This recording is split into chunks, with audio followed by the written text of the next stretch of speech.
The Fleet Mag Artist Spotlight with your host, MzMinah and Megastar. Today's special guest, recording artist, Eprell. Welcome you guys to another edition of the FleetMag.com Spotlight interview. I am one of your hosts, MzMinah Brown Diva. Make sure you guys follow me on all social media at MzMinah_Brown Diva for all of your celebrity hosting and also the best journalism coming out of Chicago, okay? Hey, how y'all doing? It's your boy Megastar, CEO of Loud Money Music Group, the most active independent label in the city of Chicago. I am the other half of the host of the FleetMag.com, and we are here to deliver another hit interview. Let's get it. That's right. Now, today we have a blessing of being able to interview none other than Eprell. Yes, she is an amazing R&B artist coming out of Florida, I hear, huh? Yes, so we're going to learn all about her, and she's got a new single that we're going to be talking about. So you guys, welcome none other than the beautiful Miss Eprell right here to the Fleet Mag Spotlight Artist interview. That was amazing. That was amazing. Thank you guys so much. You've been having me. It feels so unreal that I'm actually doing it, and it's finally starting to work. So I love that, and I've been at this a long time. So just thank you guys for even wanting to interview me. That feels great. Awesome. Oh man, just the fact that you are here, it says a lot. First of all, that means that you are showing yourself in this music game, and definitely becoming, what's known as the artist to look out for. Somebody that we should be looking at, somebody who's representing so much with, with their music and creativity. So without further ado, we're going to get right into it. And I would like to definitely start by letting you tell us a little bit about your beginning and your journey into the music industry. How did you even get started in music? That's a good question. I'm from Miami, Florida. So to me, I feel like growing up in Miami was the best thing that could have ever happened to me, because down in Florida, it's a really hustling city and state.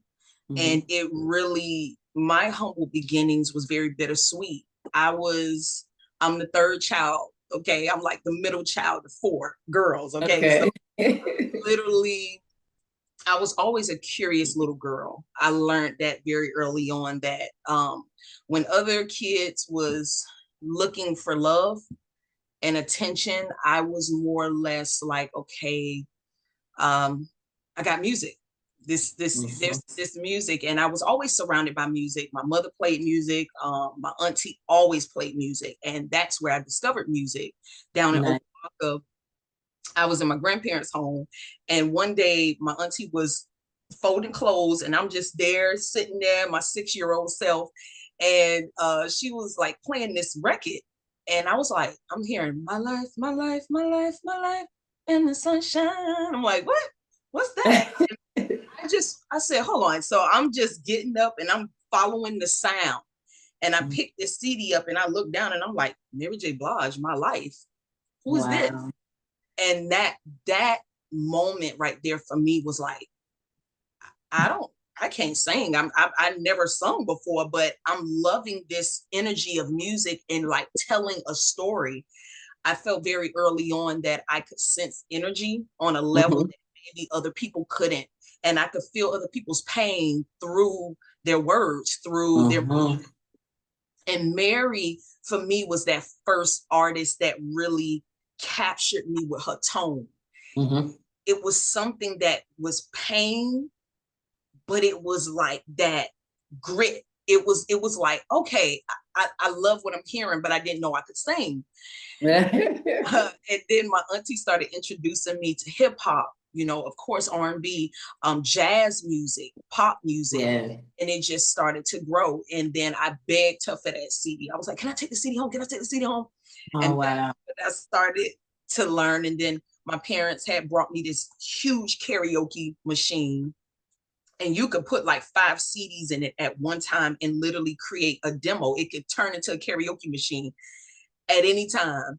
And I was so amazed by it because it showed me how to listen to my voice and still record and kind of build off of that. So when that, it really made me say, can I sing? Because I didn't think I was going to be a singer.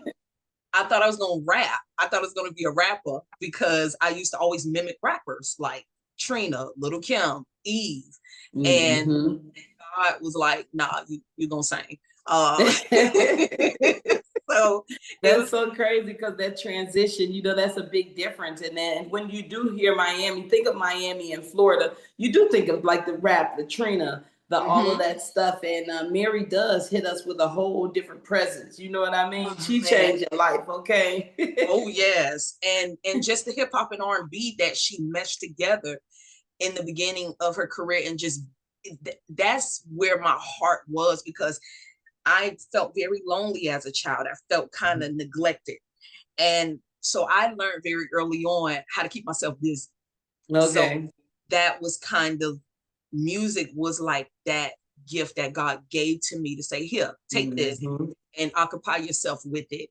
And when I did that, it was on from there. It was like, then it was over. Over. And then my dad came in the house one day and he was like, y'all want to be in Trick Daddy video? And then it was after that, it was kind of like, okay, why am I keep getting put around music? Like, right. But it was something that I feel like God intended. It was predestined because it just felt right. And I kind of gave myself time to see if it was a phase or if it was something long lasting and it wouldn't go away. So I knew it was something. So that's what I was going to ask you actually next, with your musical background and all of these different things going on. When did you realize that you had the gift and that you really wanted to make this your career? Because that is a big step for you to say, I'm going to be an artist. You know what I mean? And not just enjoy the music, not just sing along, but actually, put my own creativity to it. So when did you, from all of that, realize that you were the one, like that you had that gift? Oh my gosh.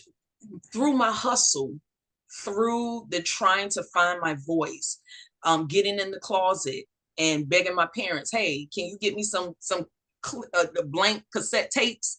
Because at Walgreens they used to have like a 6-pack, and I used to put them in the little cassette player, and I'll press play and just hear my voice back. And you know what really did it for me? I was hot because I was shy and I didn't think I could sing. And I closed the door, and my sister didn't know. I didn't know she was on the other side of the door. And I started singing, and she was like, that sounds good. And I was like, for real? And it really made me keep building until one day, Alicia Keys' album, Songs in a Minor, came out. And that album wasn't supposed to go to me. That album was actually brought for my sister. But my sister was the music. So she said, you can have it. And I ended up taking it home, learning everything. And I was like, this is what I'm going to do. So when I was in elementary school, we had like yearbooks. And as I'm sitting in the class, I wrote in my yearbook, and I still remember the year, it was 2003. I said, I'm going to be a singer. And when I marked it, I was like, and people would tell me, singing is not a career. Why do you want to do that? And I was like, because this is just, I feel it like energetically. I feel like this is where God is leading me, even though I don't know much about it. You got to let God lead you. You got to, you have to. And it just felt right. And I think when it feels right in your gut, in your spirit, I believe that it is something that God is pushing you towards, that you really need to pay attention to. And right after that, that's when I started doing open mic nights in school. Come on, you like, I shall be seen, okay? Do you actually remember the first song that you ever wrote? And looking back now, how do you feel about that particular song? Oh my God, that is an amazing question. Nobody ever asked me that one before. Yeah, we're gonna get some new stuff out the box, okay? Yes. The first song, I can't remember the name, but it was a love song. Okay. Even though it was a heartbreak song, I've always gravitated towards heartbreak songs. So I was like, growing up, and I was a teenager, and you have your crushes, but they don't know. And Secret crush. yeah, your secret crush, and you see them, but you're not their cup of tea because of the type of chicks that they choose to associate themselves with. So you kind of back away, and you kind of feel kind of hurt about it. So I kind of wrote it. And I was like, this probably was one of the worst songs I wrote, but it led me on the path to wanting to perfect my pen. And it was crazy just thinking about it. But I would definitely sing it. I would always like put it into like a voice memo or like record it. And never made it to the studio. It never made it to the Do you studio. think that that's a song that you would go back and polish up and record? Now that we're talking about it, That's right. I probably would, but I would do it totally different. I would sing it different. I would probably yeah, write. that's what I said. That's the difference in like looking at yourself years ago, because it's like Yes. you were in a different space. You were a Yes. different artist at that time. So that's what's so funny. That's why I like to take artists back to like that beginning, like that first song, because how do you look at yourself now? Like, I wouldn't even sing that part like that. Like, I would change this, I would change that. So I love that. That Yes. you being from Florida, do you think in Miami that has really been helpful for you in your music career, like your environment and where you lived? And what would you say has been one of the most difficult challenges in trying to really get into the music industry? Oh man, that's great. Coming from Miami, I love my city. Yeah. But it definitely has its challenges, definitely trying to stay out of the way, trying to stay, away from the wrong crowd. And I got mixed up with the wrong crowd a lot of times that kind of blocked my blessings. And I had to And the realize, life lessons. oh yes. And that's what happened for so long. I had that dream. I had that dream of I'm gonna sing, I'm gonna sing. But I allow certain people, places, and things in Florida to kind of separate me from what really meant the most, and that was my music and trying to stay focused. And that was very challenging. What could also be challenging is the crabs in the bucket mentality. Come on, Definitely. speak on it. I feel like we could be stronger as a city, because a lot of the times we like to hide the plug. I call it the plug. Like, I've always been the type of person that, hey, where did you do this? Where did you shoot that music video? I'm giving you the plug. I'm giving you the resources. But not everybody's like that. When did you realize you wanted a career in music? When I was 12, Okay. I was like, I'm gonna sing. This is what I want to really put my focus into, because I was failing at everything around me. I failed in school. I dropped out at 17. Okay. So like I made music my end all be all at that time in my life. And it was kind of like, it was my safe haven. It's what kept me safe from a lot of the things that was happening in my childhood and growing up in my adolescence. So it was like that moment where I said, okay, this is all I have. This is all I feel like I have. And I'm going to kind of perfect it. And then when I would hear certain things like, yes, I got the bad with it. People clowned my voice. They said I couldn't sing. Oh, no. And Oh, then, wow. yeah, some people said I sounded like a man. I remember I did Really? this talent show. Yep, I did a talent show at school and I totally bombed. And I was so nervous. And it was my first time getting up in front of anybody. And they were like, oh, it was all around the school. Like, she can't sing. She's like a man. But I done. Man, Oh, yeah. the bullying, that's Yeah. crazy. But it's something that God instilled in me that I just was like, whatever, I'm just gonna keep going. That's So awesome. And so how would you describe the music you typically create? With all this experience that you have, and from now to then, how would you describe the music that you typically make right now? from then to now is definitely experience. My music has a lot of experience in it, and it's nothing fake about what I sing. When I sing a song and I get in that studio, it's based on a true story. I don't like to waste my time on songs that don't feel right, that I'm not there at the moment or never lived. I love to write from experience and write from my heart because I have so much that I suppressed over the years that I couldn't really say. And my music, just with Elevate alone, a lot of people would say, why would you choose that as your first single? You could have Right. talked about going to the club. You could have talked about whatever. But I just felt like it was where I was at that time. Mm-hmm. You know, feeling so defeated in life, feeling like I was behind in life, feeling like I felt that everything, relationships, love, friendships, and I felt so dark. And Mm-hmm. that song came and grew from the concrete. It was like the rose that was built from the concrete. It really helped me on those days where I didn't know what else to talk about. I couldn't talk about love because I was being defeated in love. So Wow. kind of like Elevate was that, like when Makiba Riddick Woods, big shots out to her, she helped me co-write the song. Mm-hmm. She took me under her wing and I was a balling mess. I just remember being in Atlanta and she's like, okay, so what do you want to write about? And I'm sitting there like crying because I'm just getting out of a situationship and I'm trying to find my way, and then past trauma. So I'm trying to get all of this together. And I'm like, she was like, what do you want to do right now? I'm like, I just want to elevate. I just want to go away from anything that is attached to me that ain't good. Yes. And we Right. just started writing it. And Wow. started. That's why I always say, I'm a lyrics girl and I love melody, acapellas, and I always tell people, listen to the lyrics. Yes. My first part, I say, sitting in the bed with my eyes open wide, staring up at the ceiling, asking God why. These were really things that I was doing and just feeling defeated. And I needed my song to help me out of a dark place. Because And you know what I love is that your dark place that you needed help getting out of, your songs are going to help somebody else out of a dark place. Yes. And that's the correlation that I love with, songwriters and creators of music, because you guys, most times, and I've dealt with loss, I've dealt with hurt, and pain.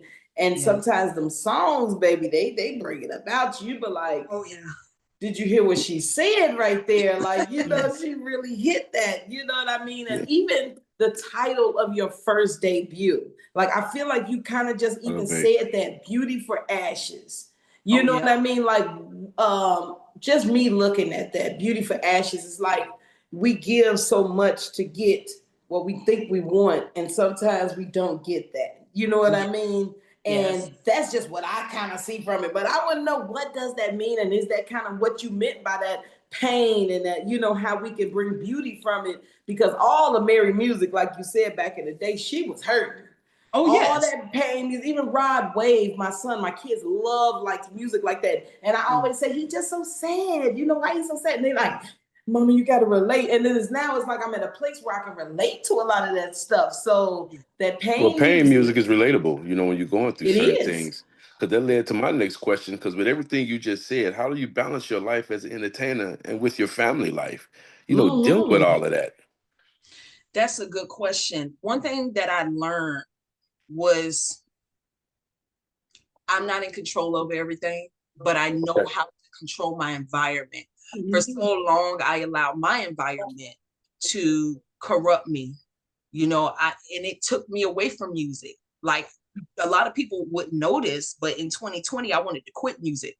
I was done with music.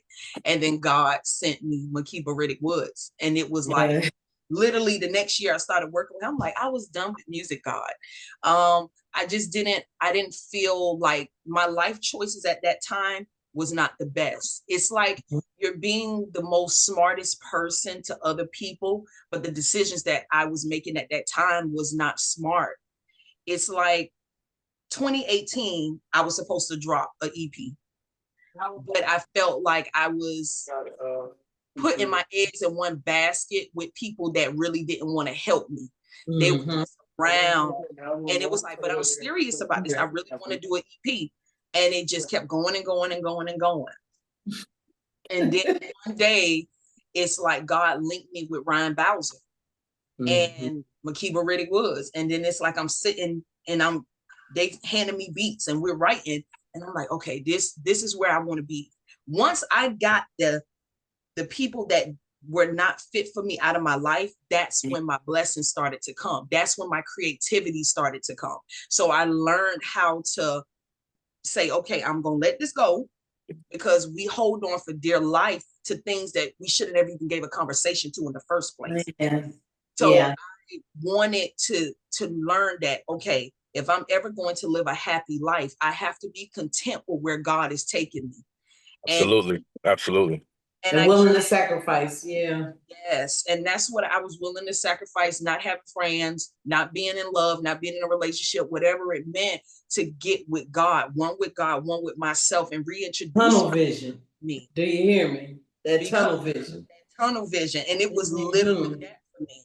And then one day, I was looking back at my video. It was a video I did on my song. It was on social media. And a lady wrote up under it, and she was like, God gave you beauty for ashes. Hold on. God told me to.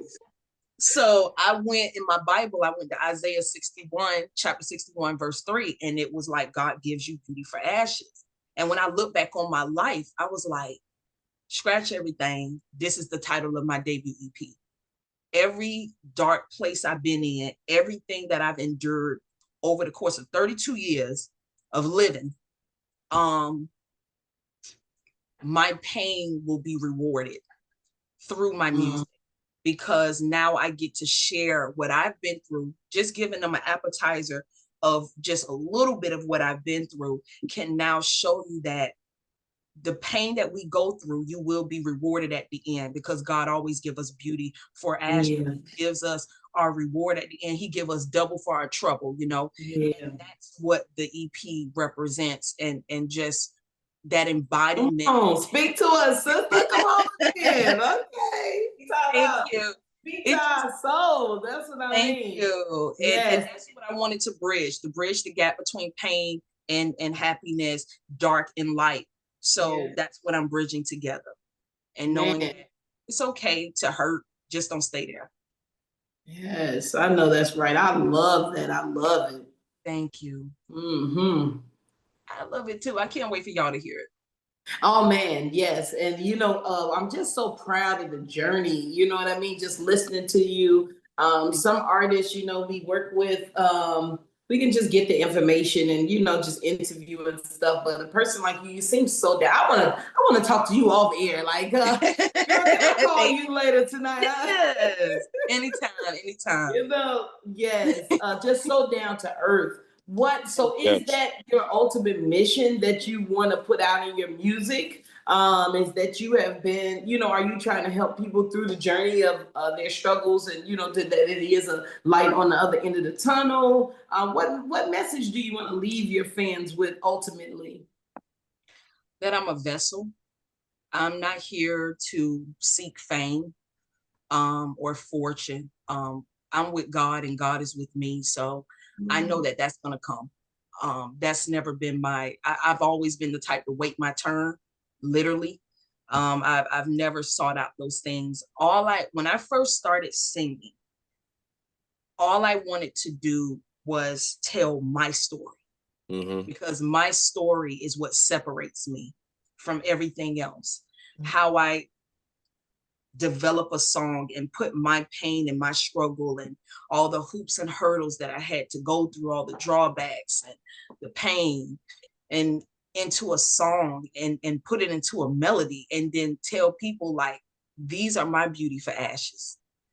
You can take it and you can learn from it, which will be very beautiful to do, or you can just see what I've been through and look at your own story and see how you can better yourself. So when I do music, it's always to aim to show people that you're not alone, that you can make it out of any circumstances. I don't care where you're from. I don't care where you come from. We all have hoops and hurdles that we have to go through. We get around the wrong people, we do the wrong things.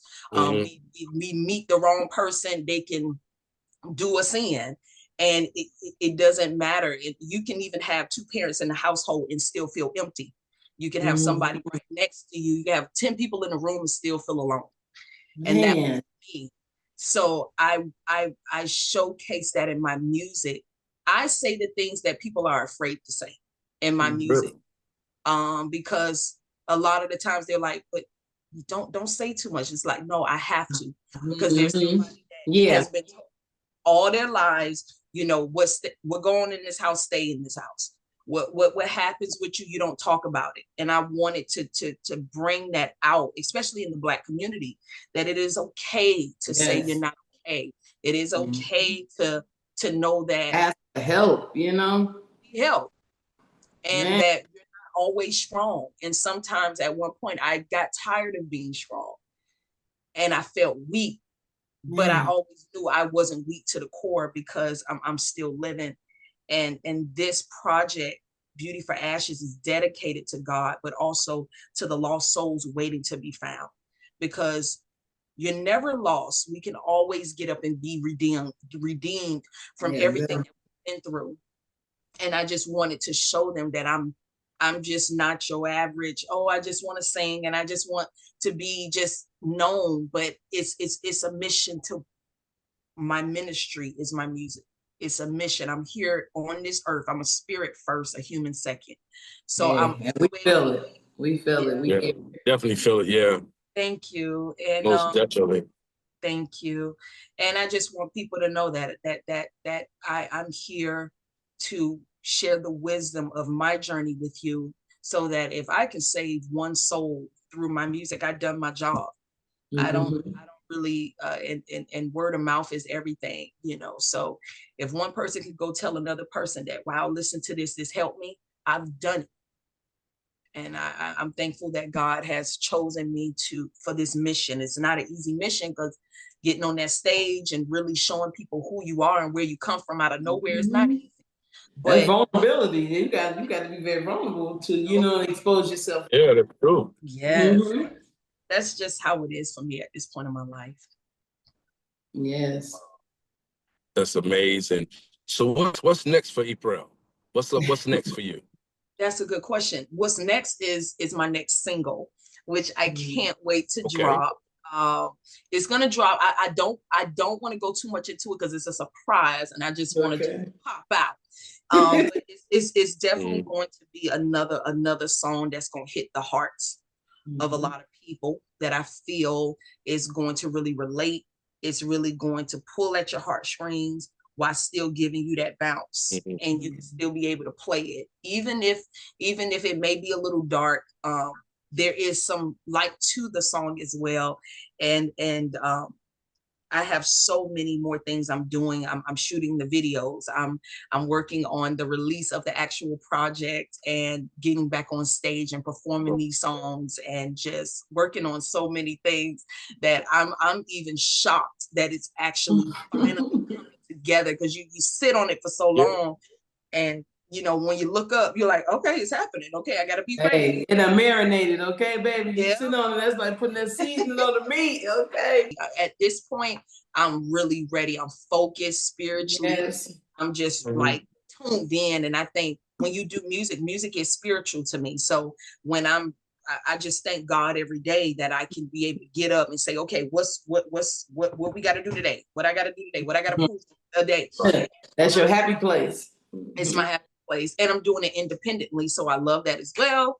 And I love that, you know, my company it's everything that I always envisioned. And big shouts out to Ryan Bowser, Makima Riddick Woods, everybody that has been helping me bring the project together. It's just been a journey that I'll never forget, and I'll look back on it 20 years from now, 15 years from now, and say, I really did it, and I didn't let the voices in my own head and what other people said stop me. And I hope it doesn't. This project is an inspiration. Just take it. It's just take it and really listen to the lyrics, and just examine my mind, and really say, listen, this girl been through some things, but she too strong. I built the last. She made it out on the other side. I love that.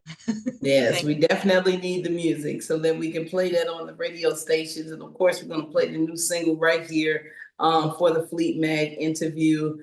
We are just so blessed and proud to, you know what I mean, be able to speak with you. And of course, before we even let you go, we have to ask those real important industry questions of marketing. and promotions.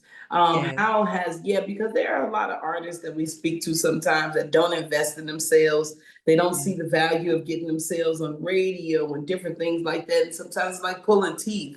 If you Yeah. can't educate people and let them know what has your journey been like with investing, taking care of your market and promotions, and making sure that your music is getting out there Yes. to everyone, you know, not just your family and your friends.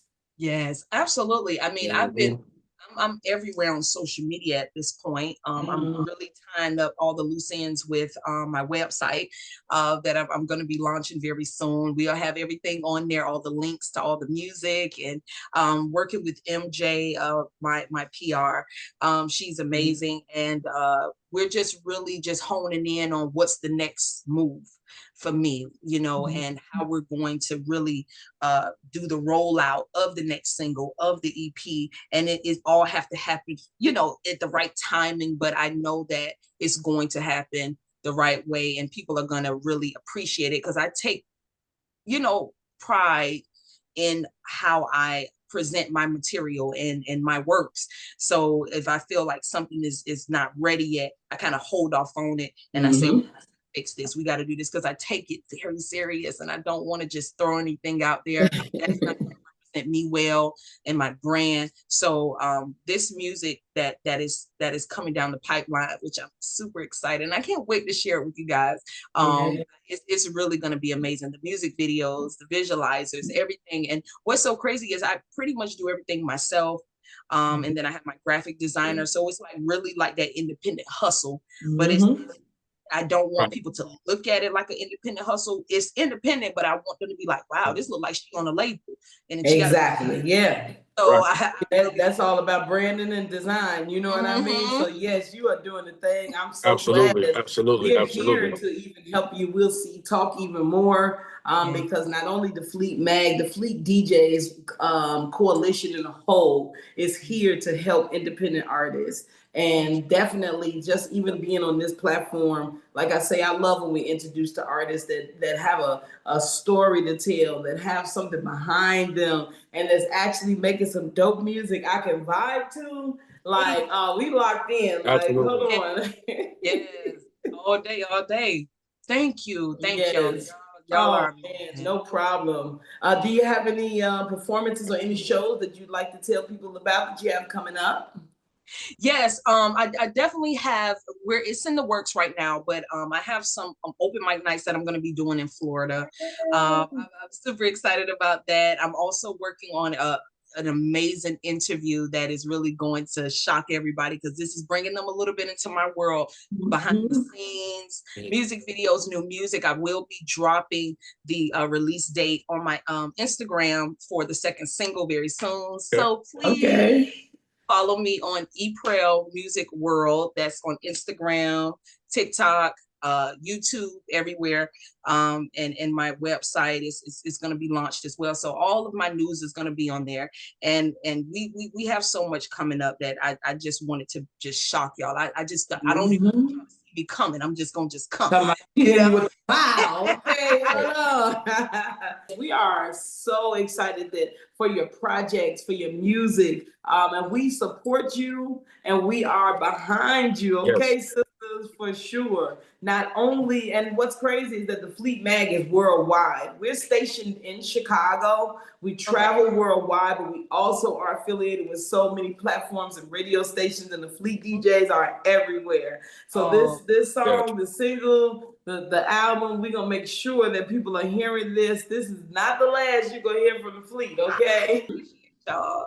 And I hope Oh, no that problem. people love it everywhere because it's more to come. You know, it's more to come that's gonna follow. So I Yeah, just hope that they stick around and they really see that it's the music I make is really broad and it really opens up the minds and the hearts of people. So I just yeah, thank you guys for just even doing this for us as independent artists because it's not easy and it takes but if we don't believe in ourselves, who will? So I thank you guys for even just believing in us as independent artists to even get our music out there to the world. So thank you.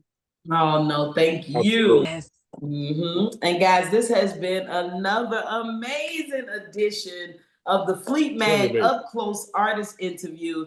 And our artist spotlight today with Miss Eprell was amazing, okay? Make sure you guys go to thefleetmag.com. Make sure you reach out to us at thefleetmag@gmail.com and follow us on all social media at The Fleet Mag. That's The Fleet, TheFleetMag on all social media, okay? Tell them your social media, Megan. Social media, you can follow me on Instagram at The Real Megastar 2414, or you can hit the website megastar2414.com. And hey, make sure you guys check out the YouTube page, Fleet Mags. You can see all the wonderful interviews that has been done, and you will catch this exciting episode right here as well. Yes, and make sure you guys follow me. I am MzMinah_Brown Diva on all social media, and you can go to MzMinahMedia.com for all the excitement, all events, packages, and more on the same site. And follow us on Instagram at MzMinah Media. All right, Eprell, tell everybody where to follow you one more time and how to get that music. Oh, yes. Follow me on Instagram, YouTube under Eprell Music World. Okay. My website is coming, www.eprellmusicworld.com. You can find my single everywhere digitally. Okay. That's Apple Music, Tidal, YouTube Music, Amazon Music, anywhere songs are up there and you know, streaming. That's where everywhere. Everywhere. Okay. Thank you guys for your love and support. It means a lot to me. So thank you for even listening. And I hope you enjoy Elevating. I hope you elevate some things in your life as well. I love y'all. Oh man, big love. We definitely felt it, and we will be pushing that single, and we'll talk to you soon. Thank you so much, Miss Eprell, and big salute to JP and the whole Fleet Mag team. We are out. Yes. We out.